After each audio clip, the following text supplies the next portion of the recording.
अस्सलाम वालेकुम। मैं मोहम्मद पंजवानी मार्केट ध्यान के नए एपिसोड में आप नाजरीन को खुशामदीद करता हूं। नाजरीन, वीडियो स्टार्ट करने से पहले आप लोगों के साथ डिस्क्लेमर शेयर कर दूं कि इस वीडियो को बनाने का मकसद किसी भी किस्म की बाइंग सेलिंग रिकमेंडेशन देना नहीं है। मार्केट की जो आगाही है वो आपको फराम करना है। नाज़रीन, सबसे पहले फीपी लीपी डेटा की बात कर लें तो सबसे बड़ी जो बाइंग हमने विटनेस की है वो कंपनीज़ की है। कंपनीज़ की तरफ से बहुत अच्छी बाइंग विटनेस हुई है।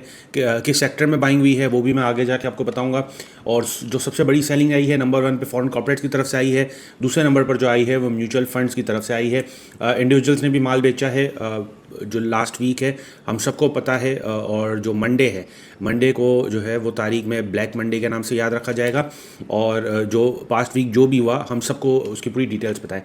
फीपी लीपी का अगर हम देखें तो कंपनीज जो है वो सीमेंट लेके गई हैं। सीमेंट के स्टॉक में उनको काफ़ी ज़्यादा तेज़ी नज़र आ रही है।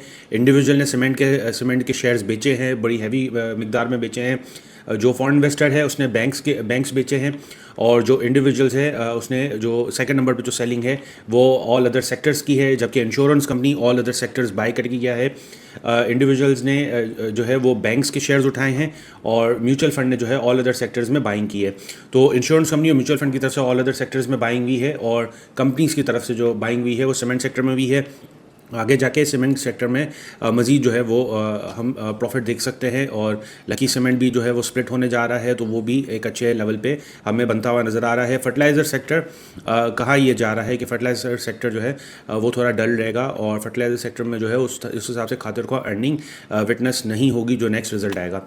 आप लोग के साथ जो इंडेक्स का वैल्यूशन है वो शेयर कर दूँ तो KC100 इंडेक्स जो फ्राइडे को रेंज बनाया था वो 1,14,639 का लो बना है, और 1,15,937 का हाई बना है। वीकली रेंज अगर हम देखें तो 1,10,103 का लो बना है, और 1,18,791 का हाई बना है। तो मार्केट ने जो मैंने आपको लेवल बताया था साइडवेज का, उसको पूरा मार्केट ने टेस्ट किया है एक तरह से। अगर देखा जाए जो मंडे को ब्लैक मंडे था तो उसमें जो है ये वीकली रेंज बना है। 1,10,103 का लो बना, 1,18,791 पे मार्केट जो है वो खुली थी। मंथली रेंज अगर हम देख लें तो मंथली रेंज 1,10,103, और जो हाई बना है वो 1,20,796। जो मार्केट एक ट्रिजेक्ट्री पे जा रही थी, मार्केट जो एक नया लेवल दिखाने की कोशिश करी थी, लेकिन ये पूरा हमने देखा ब्लड बात आया, ये जो जलजला आया, जो टैरिफ वॉर चला, उसने जो है हमारी मार्केट को डिस्टर्ब किया, पूरी दुनिया की मार्केट को डिस्टर्ब किया, और हमारी मार्केट को भी डिस्टर्ब किया। टेक्निकली हमें क्या नज़र आ रहा है, KC100 इंडेक्स तो इस वक्त वही साइडवेज ही सिनेरियो है। 1,11,308 का जो है वो सपोर्ट है। रेजिस्टेंस जो है वो 1,18,970 का है। इस वक्त RSI 46.93 का है। पास्ट वीक आप देखेंगे तो 63 तक पहुंच चुका था। और अब मैकडी हमें सेल स्ट्रेंथ की वो दे रहा है, इंडिकेट कर रहा है, जबकि पास्ट वीक में जो है बाइंग ऑन डिप की हमें सजेशन मिल रही थी मैकडी की तरफ से। Next possible trend once again 1,19,216 support हो गए, और 1,32,868 जो है वो मार्केट टेस्ट कर सकती है। उसकी जो बुनियादी वजह है वो ये है कि जो पास्ट वीक जो भी हुआ उससे पहले हम 3 महीने जो है हमारी मार्केट ने अपने आप को करेक्ट कर लिया। टेक्निकल ग्राफ आप लोगों के साथ शेयर कर दूं तो टेक्निकल ग्राफ अगर आप देखेंगे तो फिबोनाची रिट्रेसमेंट में तो आपको पूरे डिटेल में चीज़ समझ में आ जाएगी। अगर आपको टेक्निकल नहीं भी देखना आता तो भी आपको समझ में आ जाएगा। जो आप कैंडल स्टिक्स देखेंगे तो कैंडल स्टिक्स जिस हिसाब से चल रहे हैं वो नॉर्मल पैटर्न पे जिस हिसाब से चलते हैं उस तरह के नहीं हैं। और कैंडल्स भी हमें यही सजेस्ट कर रहा है कि मार्केट में पैनिक ज़्यादा था, लोग जो है वो पैनिक में ज़्यादा जो है वो डिसीजन ले रहे थे बनस्बत इसके कि काम डाउन होके और प्रॉपर डिसीजन ले। क्या होने जा रहा है और क्या हुआ है पास्ट वीक में, तो जो जंग है, जो ये ईवल जंग चल रही है, ईवल बैटल चल रहा है US और चाइना के बीच में, तो इसमें लग रहा है कि डोनाल्ड ट्रंप साहब जो है वो बाउ डाउन हो जाएंगे। डोनाल्ड ट्रंप साहब जो है वो उस हिसाब से उन्होंने स्मार्ट प्ले नहीं किया है, उन्होंने अग्रेशन दिखाई, और अग्रेशन का जो है अभी उनको खामियाना भुगतना पड़ सकता है। और हो सकता है कि डेलिबरेटली जो डोनाल्ड ट्रंप साहब हैं उन्होंने जो है ये इकदाम बनाए हों, जो कि US के जो एनालिस्ट हैं, US में जो है वो जो स्पेकुलेशन हो रही है वो इन्हीं चीज़ों के हवाले से हो रही है। सबसे बड़ा जो स्पेकुलेट हो रहा है वो डोनाल्ड ट्रंप साहब का जो ट्वीट है, जो 3 दिन पहले उन्होंने ट्वीट किया मार्केट ओपन होने से पहले कि this is a great time to buy. तो वहाँ से जो है थोड़ी बहुत स्पेकुलेशन एस्केलेट होना शुरू हुई। डोनाल्ड ट्रंप साहब जो है उन्होंने 3 महीने से जो पूरी दुनिया है, पूरी दुनिया के लीडर्स हैं, उनको इंसल्ट भी किया, उनको धमकियाँ भी दी और उनको जो है टैरिफ लगाने की बात भी की, उन पर टैरिफ भी लगाए। और अब जो है जो डोनाल्ड ट्रंप की जो एडमिनिस्ट्रेशन है वो कमज़ोर पड़ती हुई दिखाई दे रही है और उनको जो है अब पूरी दुनिया की जो है वो सपोर्ट चाहिए और उनको वो जो है अब थोड़ा बैकफुट पर आ गए। चाइना के पास जो है वो अमेरिका से लड़ने के लिए बहुत सारे हथियार हैं। उसमें जो सबसे बड़ा हथियार है, जो हुक्म का इक्का है चाइना के पास, वो है यूएस ट्रेजरी बॉन्ड्स। तो चाइना जो है वो यूएस ट्रेजरी बॉन्ड्स जो है वो डंप कर सकता है। दीगर ममालिक भी जो है वो रद्द अमल में यूएस ट्रेजरी बॉन्ड्स जो है वो सेल आउट कर सकते हैं। इसके अलावा जो इंडिविजुअल्स हैं, जिस तरह स्टॉक मार्केट में लोगों ने सेल आउट किया पैनिक में, इस तरह यूएस ट्रेजरी बॉन्ड्स भी सेल आउट हो रहे हैं। तो इन चीज़ों के पेश नज़र जो ट्रम्प इंतज़ामिया है वो बैकफुट पे आ चुकी है। चाइना के पास लूज़ करने के लिए कुछ भी नहीं है और चाइना जो है वही मौक़िफ़ इख्तियार कर रहा है कि यूएस की जो मार्केट है वो 15% है और चाइना जो है वो इसको कर्व कर लेगा। चाइना के लिए इसमें कोई प्रॉब्लम नहीं होगी कि अगर यूएस मार्केट अपने आप को बंद कर दे ग्लोबली और चाइना की मार्केट के लिए। तो चाइना जो है वो स्ट्रॉन्ग खड़ा है और जो डोनाल्ड ट्रंप साहब है वो मुज़ाकरात के लिए इस वक्त रेडी हैं। और ट्रंप साहब ने जो है वो मार्केट मैनिपुलेट की। सबसे बड़ी बेस्ट बाय साथ जो चल रहा है, आप इंटरनेशनल मीडिया देखेंगे, इंटरनेशनल जो अखबार पढ़ेंगे, आप जो इनके कॉलम निगार किए जो आर्टिकल्स पढ़ेंगे, तो आपको यही चीज़ नज़र आएगी। उसमें यही बात हो रही है कि क्या डोनाल्ड ट्रंप साहब ने मार्केट को मैनिपुलेट किया है। कोरोना के टाइम पे क्या हुआ था? कोरोना के टाइम पे हमें याद करना होगा कि जो कोविड-19 पेंडेमिक अनाउंस हुआ था मार्च के महीने में, तो मार्केट स्टीपली डिक्लाइन की थी 42,000 से 27,000 हमारी पाकिस्तान स्टॉक एक्सचेंज, और 27,000 से दोबारा वो 43,000 चली गई थी, इंडेक्स चले गया था। और इसके बाद हमने देखा कि 48,000 तक का एक रैली बनी, 48,000 की रैली बनी और स्क्रिप्ट जो है उनमें बूम हमने विटनेस किया। और उसके बाद 2021 में हमने देखा कि जो बूम है वो बर्स्ट में कन्वर्ट हो गया। तो अब जो है वो थोड़ा बूम नज़र आ रहा है। बूम किस हिसाब से नज़र आ रहा है? क्योंकि कोरोना के टाइम पर ही जो है वो $2 ट्रिलियन का बेल आउट पैकेज मिला था। फेडरल रिजर्व ने जो है $2 ट्रिलियन जारी किए थे, अमेरिका की इकॉनमी में इंजेक्ट किया था। जब वो पैसा इंजेक्ट हुआ तो इंटरेस्ट रेट नीचे आया और इंटरेस्ट रेट नीचे आने की वजह से जो स्पेकुलेशन है वो बढ़ना शुरू हो गई और स्टॉक मार्केट जो है वो सर्च करना शुरू हो गई कि जो है बिजनेस जो है उस हिसाब से ग्रो करेंगे क्योंकि मार्केट में पैसा आ गया और पब्लिक पैसा खर्च करेगी। तो इन्हीं तरह की चीज़ें नज़र आ रही हैं। और जो ट्रंप साहब है वो यानी थोड़ा बहुत यही इन्हीं चीज़ों का इशारा दे रहे हैं और जो हमें चीज़ें भी फ़िलहाल नज़र आ रही है वो यही नज़र आ रही है। लेकिन हमें जो है वो डस्ट को सेटल होने देना पड़ेगा। Let the dust to be settle. जब तक ये जो गर्दो गुबार हमें नज़र आ रही है ये जब सेटल नहीं होती, पिक्चर क्लियर नहीं होती, तब तक कोई नई पोजीशन बनाना इस वक्त अक्लमंदी का काम नहीं होगा। हमें जो है वेट करना होगा और हमें जो है वो कोशिश ये करनी होगी कि जो हमारी पोजीशन है उसको मेंटेन करें, पैनिक में ना बेचें, ना जो है वो एक्साइटमेंट में आके जो है अपनी पोजीशन बढ़ा दें। इस डस्ट को सेटल होने दें, जो भी फ़िलहाल पोजीशन है उसको ही मेंटेन रखें और जब हमें मार्केट मौका दे तो एग्जिट स्ट्रेटजी बनाएं। पाकिस्तान जो है क्या कर रहा है? तो पाकिस्तान जो है वो कोशिश कर रहा है कि जो यूएस है टैरिफ के ऊपर मुज़ाकरात किए जाएं, लेकिन पाकिस्तानी हुकूमत को भी चाहिए कि थोड़ा बहुत वेट कर ले, इस डस्ट को सेटल होने दें, क्योंकि जब दो बड़े लहरें हैं तो उसमें देखना है कि ऊँट किस करवट बैठता है और यूएस की क्या पॉलिसी रहती है। तो ये पूरी चीज़ें जाने दें। 90 डेज़ का ब्रेक मिल गया है तो 90 डेज़ के ब्रेक में जो है पहले चीज़ों को गो थ्रू कर लें, एक प्रॉपर लाहेअमल बनाए, एक अच्छी पॉलिसी बनाए, तगड़ी पॉलिसी बनाए ताकि जो यूएस है उससे निगोशिएट कर सके।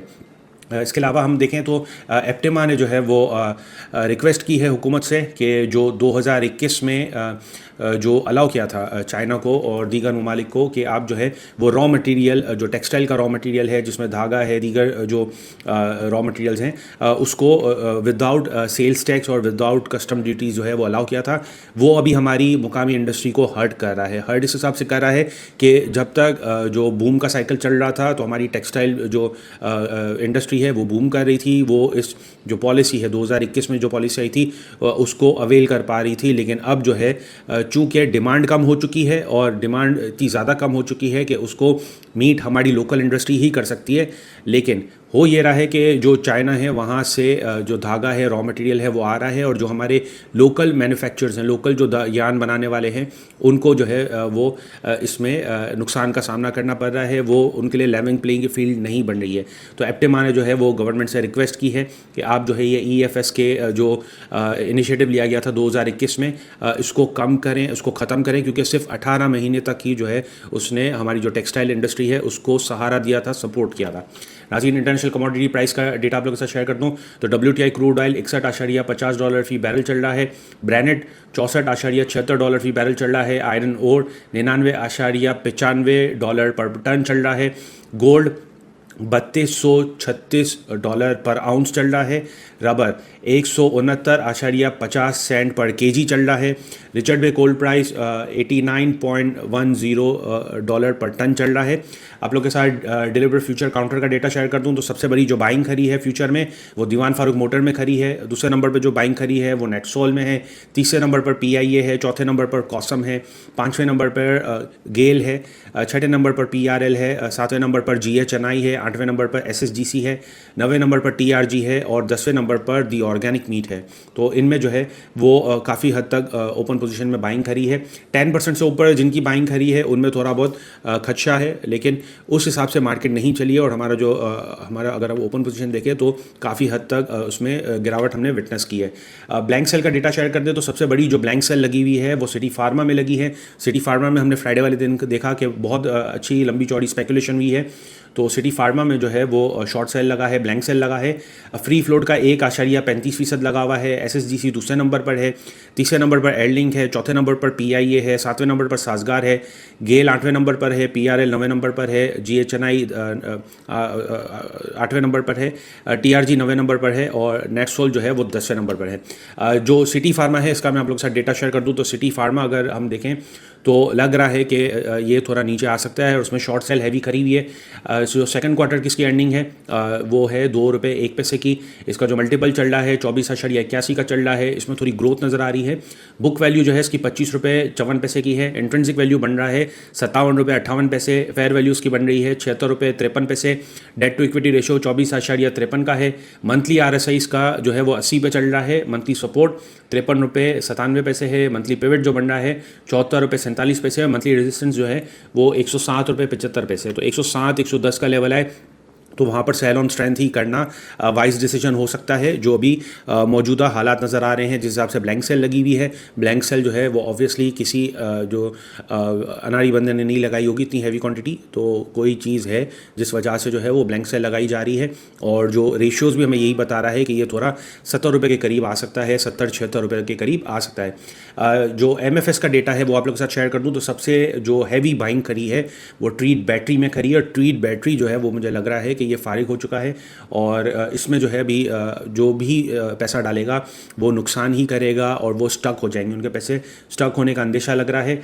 क्यों लग रहा है मैं आपको इसके टेक्निकल और फंडामेंटल्स आगे जाके बताता हूँ। CSFE दूसरे नंबर पर है। तीसरे नंबर पर फ्लाइंग सीमेंट है। चौथे नंबर पर SPEL है। पाँचवें नंबर पर जो है वो BNL है।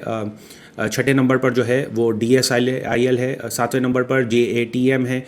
आठवें नंबर पर BF बायो है। नवें नंबर पर इमेज है और 10वें नंबर पर कॉसम है।